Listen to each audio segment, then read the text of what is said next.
How are you doing? Fantastic. Please like and share this video. And if you're here for the first time, please subscribe to my channel.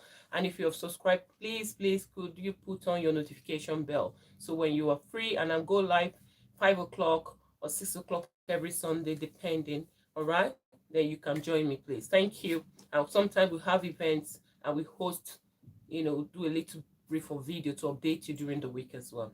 Fantastic. So today I want to talk to you about that one thing that can stop you. That only one thing that can stop you, right? So if you're watching this, please don't watch alone. Please share this video because you are the average of the 5 people that you surround yourself with. It doesn't matter how much you learn. It doesn't matter how much you impact yourself with the knowledge, wisdom that you have. If those around you are not learning, I'm telling you, by the time you bring those groundbreaking ideas, you will have no one. When I mean no one to share those ideas with or to help you to birth those ideas. You won't have people to team up with. That's why we work with people of like mind, people who develop themselves optimistic. That's why we can work as a team to invite you for several events. Of course, our event is coming up on the 18th of December, Empower to Fulfill Your Potential. Anyway, the link is on Eventbrite and I will leave it under here as well. Okay, fantastic. So what is that only one thing that could stop you? Before I go into that, I want to first of all talk to you about a few 1, 2, 3, 4 that cannot stop you. And those are: one, could be your parents. But some of you out there in the journey of your life, you have blamed your family, your parent for being your for your biological parent being the problem why you're poor or why you are not living a life that is fulfilling. Or probably they didn't send you to school or different reason and you're putting the blame on them. But I must tell you today that your parents cannot stop you. And I'm going to tell you why I'm saying that. So if you're someone who has been blaming your parents, maybe your mother or your father, for being the problem why you're living the life that you're living today, by the time you watch this video, you will understand that the things that happen to you in life is just what? 10%. All right? It's 10%. What you do, all right, is 90%. So you have the opportunity to turn whatever that has happened to you in your life to something positive. Now, how do you do that? We'll be coming to that at the later part of this video. For somebody who was born and probably your parents rejected you or they didn't send you to school or things didn't go well and you are blaming your parent that, listen, the life I'm living today would have been better because of the parents I have, because they were poor, because they didn't take care of me. It's how you take challenges. It's how you take opportunities and you see opportunities, and it's how you handle your difficulties. I understand that if you have parents who have put you, bring you to this world. Thank you. Thanks for watching.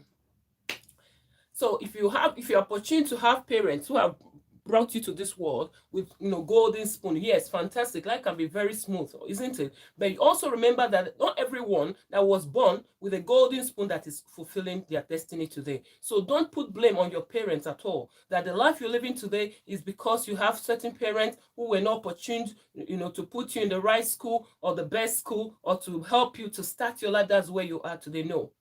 I must tell you something that is key to life.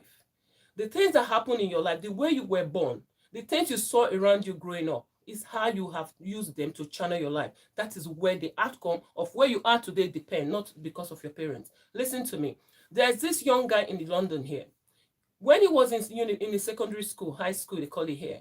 The mother and the dad, they are disabled. They have some disabilities. So he is caring for them. When his mates are going out to play, he was there, nurturing family members. That's mother and father. Both of them have some disabilities. So it was not opportune to go out and have fun like his mates. For some children, they will say, no, I'm depressed. The social services will be at their door. But this boy looked at their situation, especially an incident that happened when they were to move house, how much it cost them. Guess what this boy did? At a certain age, he tried to borrow some money. Some of you will say, no, but I don't have somebody to borrow money from. But listen to what he did. He borrowed a little money from these parents that have challenges and turned this money to a millionaire. He's one of the youngest millionaires in London at age 19. What am I saying? For some children, when that happens, what they're going to do is to be complaining, speaking to their friends. The next thing, they will remove their mother from the house to a home because it's disturbing them mentally or because they say they cannot cope with this, with caring for their parents while they are also in school. But this guy didn't do that. He channeled it to opportunity. So if you grew up looking at your parents suffering from a certain, lifestyle, what you must do is this. Ask yourself, check your mother's life and see the life they've lived. Why is this happening to them? What can you do differently? That is the key word. That's the key thing you should be looking out for. Not saying, oh, because my mother is this, because my father was that, that is who I'm this. I'm going to give you another example that will actually help you better to understand that the life your mother lived and the position they are in life does not determine your success. I will use my friend. I love Oprah so much. I always use this woman. Oprah Winfrey. That's why I love her. Some people love people for different things. I love Oprah Winfrey because a difficult situation, she turned it to success. She turned her mess to a message that have transformed the world. That is why I love her. It's not because she's a billionaire. I love her because she saw her mom as a maid. She saw her grandparent, her grandmother as a maid. And her grandmother was actually wishing her to be hired by some of the white folks as a maid as well. She said to on one of her videos, she said, listen, the minute her grandmother said that, because she was little and she cannot confront her grandmother, it's not this time that where children can look at us and tell us how they feel. She said something. She said right there, she thought about what her grandmother said, and she said, no, this is not me, grandma. She couldn't voice it and say, but she said that in her heart. Say, no, this can't be me. I'm not going to be a maid. Never. This is not my life. I want the life I want for myself. Or is it when she wanted to start a talk show? She went to someone she saw as a mentor and she said, listen, this is what I'm about to do. And the person said, listen, Oprah, don't go there.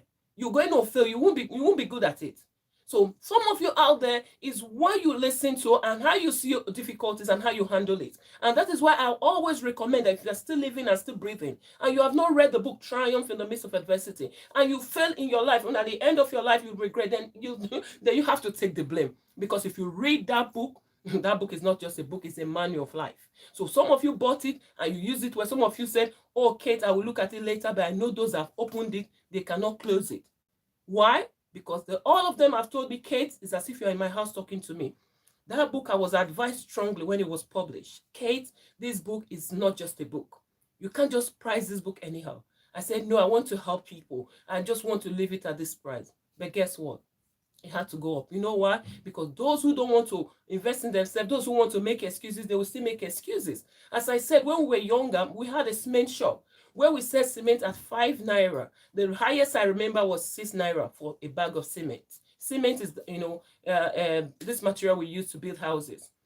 So then I saw people who came to the store to buy cigarettes, alcohol of maybe £2, 2 naira, 3 naira, 1 naira. They can come 5 times and spend the money that can buy 10 bags of cement. But these people were living in mud houses. Mud houses is when the heavy wind blows, their house could collapse, but they never cared. And I saw those people die poor. When I said I saw them die poor, I saw them die poor. They were not even buried with a coffin. That is how poor they were. So is it because of the parent that gave birth to them? Is it because of the environment? A lot of people tell me this. Kate, it's because of this. It's because of Nigeria. Nigeria have a problem. I went to Nigeria in 2017, and God knows, God bears me witness. It took the grace of God for me to return back to Nigeria because every corner I was looking at, I turned here, I was seeing opportunity. I turned right, I was seeing opportunity. Every corner was opportunity. I said, wow, what a blessed nation. And everybody's telling me, Kate, there's no life. Kate, there's no this. Kate, only problem you're saying, then you need to change your mindset. And if you haven't done that, the best way for you to change your mindset, if you're a lazy reader, go on my website. It's www.triumphinthemidstofadversity.com and go to the homepage, go down, scroll down, you will see the first chapter of the Triumph in the Midst of Adversity book. First chapter is totally free, it's audio. Then if you see that this is for you, then buy the audio now because it's still £19.99 because it's going to hit £99.99 at some point. I'm telling you, that book is not a book. It's more than £500 of my coaching. So if you really want to live a life that is fulfilling, it depends on what you do with the things that come your way and how you see life. Okay, so if you don't have a strategy, and even if your life is so rosy today, and you know that everything you've attained in your life, whatever you've obtained and achieved in your life, if it's taken away from you like Job, that you don't have a strategy, right, to sustain you in that position where you are, down there, down below, and to take you from there back up to where you were and exceed where you were before you fell, then you need that book as well. You need that strategy. Why? Because it's been tested. And indeed, I can recommend it at any time because it's been tested for several adverse situations. When I say several, and you will see it right in that book. All right? So the second thing I want to tell you is that apart from your parents, your spouse, most people say, oh, because of my spouse, I couldn't do this. I couldn't do that. I couldn't live the life I wanted to live. You know why? Because you fail to know your worth. You fail fail to know that you came to this earth for a purpose. For some of you out there, you're still trying to navigate what is your path in your life. If you live in this earth and only thing you fail to actualize is knowing what you were born to do, is a pity, because I believe that everyone on this planet was born for a purpose. And before you leave this planet Earth, if you are not able to find out, to navigate, to really find that thing that God brought you to this earth to do, then when you die, I just believe that you just existed. You never lived. That is what I believe. It doesn't matter if you live on this earth for up to 100 years, because some people will say, oh, I want to live to 100 years. It's a good life. It's not about how many years you live. I had a friend years ago who was a pilot, Michael Dunuga, who passed away at 43. Look at the testimony. People say this guy lived a life, the people achieve things that people in their 60s have not achieved. You're just living every day, wasting your life and thinking, oh, we are here forever. No, COVID-19 is an example. After COVID, I thought people's mindset would change. But you know what? They went back to the old things they used to do, the same way, the same pattern, and they say they're not insane. Anyone that does the same thing, the same way, and expect a different outcome, that is insanity, my dear. It's insanity. You need to accept this. So if you have a partner that does not align with your core values, if you have a partner who thinks that this life that you came to is just to eat breakfast, lunch, supper, and dinner, and he's fine, but you know that, listen, that is not the life I came. You have to sit your partner and say, listen, this is the mission that I came to this earth to achieve. That is why we're not taught all this when we're growing up. But now, what I know now, before you go with anyone, if you have to have a counseling or you want to have a relationship, you must ask the person, what is their mission on earth? Because everyone has a mission. Okay, everyone has a mission. Sometimes people say, if you have a good job, if you have a business is doing, that's fine. No, that's not fine. That is not good enough. You need to know the path the person wants to follow in life. Because sometimes we might be an employee when we get married, and your partner just sees you, oh, all they want you to do is to remain an employee until Jesus comes. And one day you wake up and you say, no, I want to do business. And you see, problem everywhere. I met a lady last year who told me she used to be a full-time mom. But the day she made up her mind to start, becoming an entrepreneur, her marriage crashed. You see what I'm telling you? So that is the second person. The second thing cannot stop you. Your partner. Your partner cannot stop you. And another category of people, or something that cannot stop you, is your family. Your family members, maybe your siblings. They can't stop you. Sometimes people think, oh, because I did this, this is how my younger sister is going to be, and this is how my younger brother is going to be. They have to define who you want to be. No, you can't allow anyone to define you. For myself, for as an example, I don't want to be like my mom. I don't want to be like my dad. There are things I admire about them. That's fine. But I cannot 100% be like my mother or my father, because there are things in their life that I don't want for myself. Absolutely. Even for my children as well. I don't want my children to be like me, because there are things in my life that they want to be themselves. They can be inspired by the things I do that they like. They can choose what they want from me and work on them and take them wrong with it. But don't say, oh, because my father just lived like this, that is why my life is like this. My friends who their dad were major generals and this, look at the life they are living. No, it's your mindset. Is what you believe, is what you want for yourself. Listen, in this life, you can become anyone you want to become and anything you want to become. I'm telling you for real. You have to be prepared to do the work. What are your priorities? I've seen women who can buy nails, buy artificial hair, but they cannot invest a penny in their life. I invest money that people use to buy properties in London, just in my personal development. And tomorrow, if I say, oh, my fee is £10,000 in next future, they'll say, oh, that woman's fee is so expensive. Even when it was cheap, some people will still not, avail of the opportunity. That is the life we live. People will always say something. So what you want to do is this. Ask yourself the key question. What is it that you came to this planet Earth to do? Because that's the question I asked myself. It wasn't like this from beginning. I must tell you the truth. I was pursuing another path.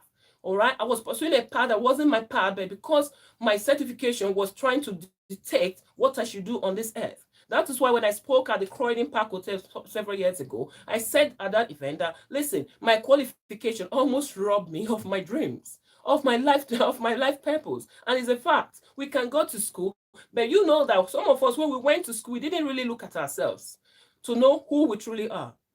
Our parents never looked at us and said, listen, my child, these are the skills I'm seeing in you. This will be good for you. I think you You should try something like this and see how it works for you. No, we just grow up, we just choose our subject, maths, physics, chemistry, biology, and we want to become a medical doctor, we want to become a scientist. That's all we did. But so now I cannot blame my parents. No, no, no, no, no. They didn't choose that for me. I did that. And okay, I did that for myself. So there's no one to blame in that situation. I did it. Even if they chose it for me, I won't blame them as well, because when I'm in school, I can decide whether it's for me or not. So another person I want to tell you, what else cannot stop you? The friends that you keep. Who do you surround yourself with, guys? Who do you call your friend? Are you choosing friends with people you are better than all the time? The people who will not be able to look at your face and tell you the truth. Because there are people out there who don't like the truth. I tell people, I don't have anything to offer anyone except the truth. If you don't like the truth, you will struggle with me, because I look deep into your eyes and I tell you the bitter truth. Even my children, they know me for that. My mother knows me for that. There was a time my sister did something and I told my mom, Mommy, you were wrong. He said, Oh, I thought you said she did that to you. Why are you not taking side with her? I said, Mom, the fact that she was naughty does not stop the fact that you did this and this is wrong. That is the person I want to be. That is the person I want to be, and that's the life I want to live. Where you can be, in your own path, stand for the truth. Even when everybody goes, left. If you think the right is the right path for you, stay there and continue. Because the problem of sometimes with many is that you want to follow the crowd. That is why 92% of the world population fail to fulfill their potential according to statistics. Because everybody is doing the same thing. When people just go to a country, they say, oh, everybody's applying for this. Everybody keep applying for it. Everybody want to do the same thing. And somebody like us will say, no, we want to create our own company. We want to, they say, oh, these people are just wasting their time. Oh, yes, I rather do that. I rather trade, instead of trading my future for today. Let me suffer today and secure my future. Yes, because I know that if I fail to do what I'm doing today, there are people who are employees who are lined up, who are going to be working for me in future, and I'm going to make them homeless or make them, jobless. That's what I'm going to do. So if I don't do what I'm supposed to do today, how am I going to be, those dreams of employer, be the best employer like Richard Branson? I'm going to compete with Richard Branson, because Richard Branson is one of the best employer I've ever had. God bless you, Sir Richard Branson. Yes, when you work for an organization and you know that your effort, your hard work, your determination is being appreciated. I really love Richard Branson. He's one of the best employer I've ever had. So what am I saying to you today? Now go to the topic. The one thing that cannot stop you. What is that one thing that cannot stop you? The one thing that cannot stop you is if you fail to give up on yourself. The one thing that cannot stop you is if you refuse to give up on yourself. Because one thing is this: if perseverance and determination was not part of success, everyone would have been successful. If you ask a group of people today who want to be successful, what do you see? Every hands up, even sometimes two hands. Everybody say, I want to be successful. But who want to stay up at 9 to 3 a.m. sometimes to do the work they need to do? Who want to pay money to study 5,000, 6,000 pounds to train themselves and to study and to be, doing hard work when people are watching Hollywood and relaxing and watching movie all the time, and you are there struggling and studying. And you'll be asking yourself, oh my goodness, somebody will see you and say, what are you doing all this for? You don't need this. You've studied enough. You say, no, I want to pursue this, and this is the work I want to do. And they take you stupid. So listen, if you want to know what your future looks like, watch yourself. What are you doing today? What do you spend most of your time in? What do you spend the most of your time doing? What are your priorities? Are you someone who will spend money to buy gadgets, buy car, buy jewelries, buy clothes, buy expensive shoes, watches and all that, but you cannot spend £20 to buy a book to read? Then you are the problem. You are the problem. Why 92% of this world are failing to fulfill their potential? Because I want to be among the 2%. And if I want to be among the 2%, I must do things differently. I must approach life differently. So sometimes people think, oh, I can't do this because look at what I have in my accounts. Oh, I have to do that. I have to do that. There was a time I stopped myself from buying my bus pass. I'm not ashamed to say it. I didn't buy bus pass for a while because why? I wanted to do a course before I got another job, and the training they're offering me, I didn't have the money. I could have said, okay, you know what? Let me just go to job center and just relax. I stopped. I didn't buy my bus pass. So what did I do? I did my shopping around my house for that. I did shopping before I started. Then when I needed anything, I just go around the corner, walk around the high street to buy whatever I needed. And I got that money together and I did that course. When I started my journey as an entrepreneur, I didn't have bulk money in the bank, whether did I have the kind of money to take a loan from the bank to start my business. So what am I saying? Stop making excuses. Why? Because excuses are cheap. Everyone can say it. That's one of my favorite quotes in my best motivational book ever written, the Wisdom Nuggets, that catapult you to success. You become unstoppable. Listen, you can say anything to make you comfortable now, but guess what? As I said, excuses are cheap, but the consequences can be costly. That is the quote I really love so much, because it doesn't matter how much you try to make yourself comfortable now, you know your true self. In the future, you are going to blame yourself, you're going to regret. And to avoid that, be transparent to yourself. Even if you would lie to me, lie to anyone, there's one advice I always give, and that advice will save you, and will save you for your good. Do not lie to yourself. And that's why I'm going to be stopping the show. Thank you for watching. And please subscribe to my channel and put on your notification bell if it's something that you love, and so that you can get alert when I come back here. And thank you so much. And I really appreciate for you who's been watching me. God bless you. And please share to your friends, because it doesn't matter how much you learn. If you learn so much and you have great, ideas, groundbreaking ideas, you turn to your left, to your right to share with friends, and there's no one that can see sense or meaning with what you're saying. Sometimes you don't even have people to collaborate with, because everyone around you is just thinking, the opposite of what you are thinking about. So meaning that when you are going up, they are okay here, and they think you are mad. So that is why I love Jimmy Rohn. Say you are the average of the 5 people that you surround yourself with. The most people you spend your time with, watch their life, watch what they do. That is why if you don't like where you are today, then change what you do, because the destiny is in your hand. You have the right to decide the life you want to live. People that just told you about now, those family members, spouse, and all that I listed to you, the only thing they can do, they can delay you sometimes when you are in that process of trying to define who you are. But immediately you're able to find out who you truly are and stay in the driver's seat of your life. Oh, Mashe Kalabasenda. Listen, you become unstoppable. There's a part in your life you get to that. Nothing stops you. No, your bank account does not dictate your future. Because why? Because you're impacted and equipped with wisdom. If you need wisdom, get the book, the best motivational book ever written. If you need wisdom and how to navigate your goals and achieve them without giving excuses, that book is a book I should use for goal setting, because it has helped me immensely. So I want to leave you now. Sorry for taking more of your time again. And God bless you. Thank you. Bye. Please subscribe.